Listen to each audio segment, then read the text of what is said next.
అక్కడే బాహుబలి ఒక సినిమా నుంచి ఒక ఫినామిన్గా మారడం మొదలైంది. ఇప్పుడు నెంబర్స్ గురించి మాట్లాడుకుందాం.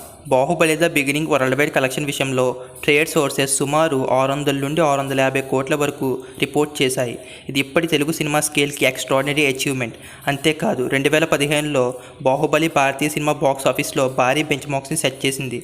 కానీ ఇది అసలు స్టోరీ కాదు, ఎందుకంటే ద బిగినింగ్ ముగిసిన చోటే కన్క్లూజన్ స్టార్ట్ అయింది.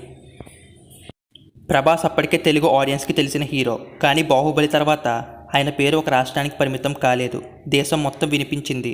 ఒక యాక్టర్ ఒక క్యారెక్టర్ని ప్లే చేశాడు, కానీ ఆడియన్స్కి అతను కేవలం యాక్టర్లా కనిపించలేదు, అమరేంద్ర బాహుబలిలా కనిపించాడు.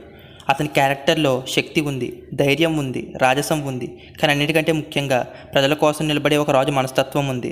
అందుకే బాహుబలి ఎవరు అని అడిగితే ఒక క్యారెక్టర్ పేరు గుర్తుకు రావచ్చు, కానీ బాహుబలి అంటే ప్రభాస్ అనే ఫీలింగ్ మాత్రం కోట్ల మంది అభిమానుల్లో ఏర్పడింది.